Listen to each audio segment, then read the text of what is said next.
இந்த பபிள் காம்க்கு தடை விதிக்கணும். ஏன்னா இன்றைக்கி பார்த்திங்கன்னா வச்சுக்கலாம், பள்ளிக்கூடங்களில் மாணாக்கர்கள் ஆசிரியர் பாடம் நடத்தும் போதே பபிள் காம் சாப்பிட்டே இருக்காங்க. எல்லார் வாயும் மென்று கொண்டே இருக்கிறார்கள்.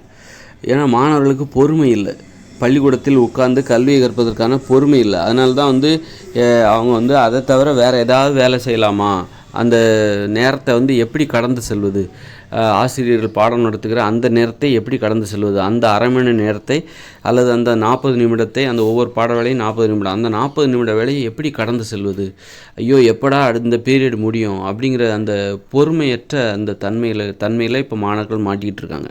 வகுப்பறையிலே உட்கார மாட்டேங்கிறாங்க. அவங்களுக்கெல்லாம் அமைதியாகவே உட்கார முடியல, பேசாமல் இருக்க முடியல, ஏதாவது பேசுகிறாங்க, அல்லது ஏதாவது வெளியில் போகணும், டாய்லெட்டு ஒன்றுக்கு வருது, யூரின் வருது அப்படின்னு சொல்லிட்டு வெளியில் போகிறாங்க.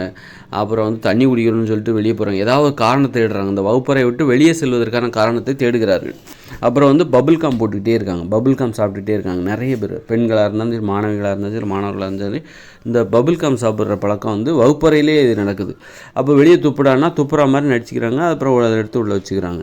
அதனால் இது எக்ஸாம் எழுதும்போது சரி, பபுள் காம் அவங்களால அந்த பொறுமையை இழந்துட்டாங்க. ஏன்னா இது ஒரு இன்பமாக இல்லை, அந்த கல்வி என்பது இன்பமாக இல்லாததால், அது ஒரு மிகப்பெரிய சுமையாக இருப்பதால் அவர்கள் அந்த பொறுமையை இழந்துட்டாங்க. வகுப்பறையிலே இருக்க முடியல அவங்களால. அதனால தான் இந்த பபுள் காம் போடுகிற அந்த வழக்கம்லாம் ஏன் வருது அப்படின்னா, அந்த பொறுமை இல்லாதனால தான் வகுப்பறையில். அதனால் பபுள் காமுக்கு தடை செய்யணும். மாணவர்களுக்கு பொறுமை இல்லைன்னா அதுக்கு ஏன்பா பபுள் காமுக்கு தடை செய்யணும் அப்படின்னு நம்ம கேட்கலாம். அது நல்ல பழக்கமும் இல்லை. ஒரு ரப்பர்னால் செய்யப்பட்டது, அதை கண்ட இடத்துல துப்புறாங்க. அதில் யாராவது கால் ஓட்டுது, அது நல்ல பழக்கம் இல்லை தான். ஊட்டச்சத்துள்ள உணவுகளை தான் தயாரிக்கணும், எதுக்கு பபுள் காம்லாம் தயாரிக்கணும்?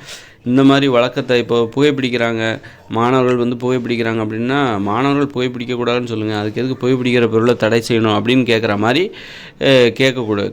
தான் எதுக்காக பபுள் காமை தடை செய்யணும், மாணவர்கள் பபுள் காம் சாப்பிடக்கூடாது அப்படின்னு வேணால் சொல்லுங்கள், எதுக்காக பபுள் காமை தடை செய்யணும் அப்படின்னு கேட்டால் அது எப்படிப்பட்டது அப்படின்னாக்கா, சிகரெட் பீடியெல்லாம் மாணவர்கள் பிடிக்கிறாங்க, அதனால் சிகரெட் பீடியை தடை செய்யுங்க அப்படின்னு சொல்கிறது தப்பு அப்படின்னு சொன்ன மாதிரி இருக்குது. ஆனால் அது மாணவர்களை பிடிக்கக்கூடாதுன்னு சொல்லுங்கள், அதுக்காக எதுக்கு சிகரெட் பீடியெல்லாம் தடை செய்யணும் அப்படின்னு சொன்னால் அது எப்படி ஒரு அறியாமை நிறைந்த கேள்வியோ, அதுபோல் தான் பபுள் காமுக்கு தடை விதிக்கணும். அதன் மூலம் என்ன பண்ணுறாங்க, ஒரு வகுப்பறையில் பபுள் கம் சாப்பிடாமல் இருப்பாங்க. மாணவர்கள் பாடத்தை கவனிப்பாங்க. மாணவர்கள் ஏன் பாடத்தை கவனிக்க மாட்டேங்கிறாங்க? ஏன் மாணவர்களுக்கு பொறுமை இல்லை? வகுப்பறையில் அமர்வதற்கான பொறுமை, அமைதியுடன் அமர்வதற்கான பொறுமை, மரியாதையுடன் அமர்வதற்கான பொறுமை, ஆசிரியர்களுக்கு கொடுக்கின்ற அந்த மரியாதையுடன் அமர்வதற்கான பொறுமை அந்த மாணவர்களுக்கு ஏன் இல்லை அப்படிங்கிறதும் கேள்வி இருக்குது. அவங்கள மேலே குற்றம் சுமத்தக்கூடாது. அதுக்கெல்லாம் காரணம் ஆசிரியர்களும் ஆட்சியாளர்களும் பெரியவர்களும் பெற்றோர்களும் தான் காரணம். ஏன்னாக்கா அந்நிய மொழியை மோகத்தை இங்கே ஒரு கட்டுப்பாடே இல்லை. இங்கே ஒரு எந்த ஒரு நடைமுறை, நீ என்ன வேணாலும் பண்ணு, எப்படி வேணாலும் பணம் சம்பாதி அப்படின்னு சொல்லிட்டு ஒரு மாதிரி கூத்தடிக்கிறாங்க. இந்த சமூக வலைதளங்கள்லாம், சமூக ஊடகங்கள்லாம் இருக்கலாம், இது எல்லாமே கூத்தடிச்சிக்கிட்டு இருக்குது இன்றைக்கி. யூடியூப், ஃபேஸ்புக் அப்படின்னு சொல்லிட்டு எல்லாமே எதுக்கும் எந்த கட்டுப்பாடுமே கிடையாது. நீ என்ன வேணாலும் எந்த நேரத்தில் வேணாலும் நீ டிவி பார்க்கலாம், எந்த நேரத்தில் வேணாலும் மொபைல் ஃபோன் பார்க்கலாம், எந்த நேரத்தில் வேணாலும் சமூக ஊடகங்களில் நீ பொழுதுபோக்கு நிகழ்ச்சிகளை நீ எந்த நேரத்தில் வேணாலும் பார்க்கலாம் அப்படின்னு சொல்லிட்டு அவங்க கட்டுப்பாடு இல்லாமலே விட்டுட்டாங்க. அப்போ மாணவர்கள் என்ன பண்ணுறாங்க, காலங்காலத்தில் சொன்னால் ஃபோனை பார்க்குறாங்க. அப்போ அவங்களுடைய மனநிலை ஒரு அன்றைய தினத்தில் ஒரு அழுத்தத்தை இழந்து விடுகிறது, ஒரு பயத்தை இழந்து விடுகிறது. காலையிலே பொழுதுபோக்கு ஆரம்பிச்சிடும். கடமை செஞ்சு முடிச்சு தான் பொழுதுபோக்கணும். பொழுதுபோக்கு நிகழ்ச்சி, ஆடல் பாடல், இந்த மாதிரி விஷயங்கள்லாம் அதுக்காக இவங்க ஆடுறாங்க பாடுறாங்கன்னு நான் சொல்ல, எல்லாத்தையும் ஒரு சினிமா பாட்டை கேட்குறாங்க, சினிமா பாட்டை பார்க்குறாங்க மொபைல் ஃபோனில்.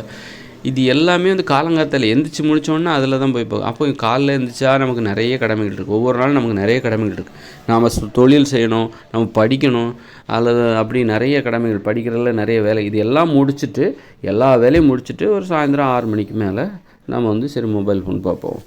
அது நியாயம். காலங்காத்தாலே எந்த வித கடமையும் செய்யாமல் காலங்காத்தாலே மொபைல் ஃபோனு சமூக ஊடகங்களில் போய்ட்டு, சமூக வலைதள ஊடகங்களில் போய்ட்டு பொழுதுபோக்கு நிகழ்ச்சிகளை காலங்காத்தாலே பார்க்கும்போது அவங்க மூளை சோர்வடைஞ்சிருது. அந்த ஒரு பயம் போயிடுது. அப்புறம் ஒரு அந்த விழிப்புணர்வு இல்லாமல் ஒரு சோர்வான ஒரு மனநிலையோடு பள்ளிக்கு வர்றாங்க.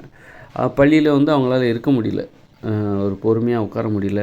அந்நிய மொழியில் கல்வி வேறு, இந்த மாதிரி சமூக ஊடகங்களால் பாதிக்கப்பட்ட மாணவர்கள் ஒரு புறம், அப்புறம் அந்நிய மொழியில் கல்வி. அந்நிய மொழியில் கல்வி கற்கும்போது அவங்களுக்கு அது புரியவே இல்லைங்கும்போது இந்த படிப்பு மீதே வெறுப்பு ஏற்படுது. எப்படா இந்த பாட வேலை முடியும், எப்படா இந்த ஆசிரியர் வந்து வகுப்பறை விட்டு வெளியே போவார், ஏன் இவர் உயிரோடு இருக்கிறாரு, செத்தா சந்தோஷமாக இருக்கும் அப்படின்ற மாதிரி மாணவர்கள் வந்து பபுள் கமிழ்றாங்க, பேசுகிறாங்க. மாணவர்களை பாடம் நடத்த விடாமல் இது எல்லாமே இது ஒத்துழையாமை இயக்கம். அதாவது ஒரு போராட்டம் தான். மாணவர்கள் வந்து இந்த கல்வி முறை சரியாக இல்லாத இந்த கல்வி முறைக்கு எதிராக தங்களுடைய போராட்டத்தை வேறு மாதிரி வெளிப்படுத்துகிறாங்க. ஒத்துழைக்க மாட்டேங்கிறாங்க. உடனே மாணவர்களை குறை சொல்லக்கூடாது. பாவம் அவங்களுக்கு ஒன்றும் தெரியும். நாம் தான் அவங்கள வழி நடத்தணும். தாய்மொழியில் கல்வி கொடுங்க அப்படிங்கிறது உங்களுக்கு தெரியாதா?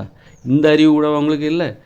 நான் சொல்கிறேன், ஆட்சியாளர் கேட்குறேன், கல்வியாளர்களை கேட்குறேன், இந்த பாடம் நடத்துகிறாங்களே இந்த ஆசிரியர் கூட அறிவு இல்லை. ஒரு கல்வியை பற்றிய ஒரு அறிவு, அடிப்படை அறிவுங்கிறதே இவங்க யாருக்குமே இல்லை. பாடத்தில் அறிவு இருக்குது, அது யாருக்கு? ஒரு அடிப்படை அறிவு நீங்கள் எதில் கொடுக்கணும், ஒரு தாய்மொழியில் கொடுக்கணும் அப்படிங்கிற அறிவு கூட இல்லை. ஏன் வந்து உங்களுக்கு உதாரணமாக வந்து உங்களுக்கு கிடைக்கலையா? உலக அறிவு இல்லையா உங்களுக்கு? ஒரு ஜெர்மன்லேயோ, ஃப்ரான்ஸ்லேயோ, ஜப்பான்லேயோ அவங்க எந்த மொழியில் கல்வி கற்கிறாங்க? தாய்மொழியில் தானே கல்வி கற்கிறாங்க. அப்புறம் எதுக்கு நீ அந்நிய மொழியில் கல்வி கற்றுக்கிட்டு? அப்போ இங்கே நிறைய இருக்கிற பிரச்சனைகளுக்கு அதுதான் காரணம்னு உங்களால் ஏன் அதை புரிஞ்சிக்க முடியல அப்படிங்கிறது முதல்ல இருந்து. அதனால தான் மாணவர்கள் வந்து பாவம் அவங்க என்ன பண்ணுவாங்க, அவங்க எதிர்காலமே இன்றைக்கி கேள்விக்குறியானதுக்கு பெரியவர்களும் ஆட்சியாளரும் கல்வியாளர்களும் தான் காரணம். இந்த ஆசிரியர்களும் தான் காரணம். எல்லாம் பெரியவங்க தான் காரணம். பசங்க வந்து அவன் வந்து ஏன் அப்படி இருக்கிறான், எல்லாரையும் மதிக்கணும்னு தான் அவனுக்கும் ஆசைப்பட்றான். ஆனால் வந்து படிக்கணும், நல்லா படிக்கணும், பெற்றோர்களை எதிர்பார்த்து பூர்த்தி செய்யணும், ஆசிரியர்களை எதிர்பார்க்குறதுபடி நடந்துக்கணும், அப்படி இந்த அரசாங்கம் எதிர்பார்க்குறபடி நம்ம நடந்துக்கணும் அப்படின்னு அவங்க நினைக்கிறாங்க. ஆனால் அவங்களால முடியாமல் போகிற காரணம் அந்த கல்வி முறை தான். அந்நிய மொழியில் கல்வி கற்கின்ற அந்த கல்வி முறை தான் மாணவர்களை வந்து அவர்கள் எதிர்காலம் கேள்விக்குறியானதற்கும், இங்கு மாணவர்கள் வந்து சரியாக கல்வி கற்க முடியாத அந்த நிலைமைக்கும், மோசமான நிலைமைக்கும் இந்த அரசாங்கம், ஆட்சியாளர்கள், கல்வியாளர்கள், ஆசிரியர்கள், பெற்றோர்கள் எல்லாருமே காரணம். மாணவர்கள் ஒருபோதும் காரணம் கிடையாது. பாவம் அவர்களை காப்பாற்றுங்கள். அவர்கள் எதிர்காலத்தை தாய்மொழியில் கல்வி கொடுங்க. அதுதான் இங்கே நான் மீண்டும் சொல்கிறது.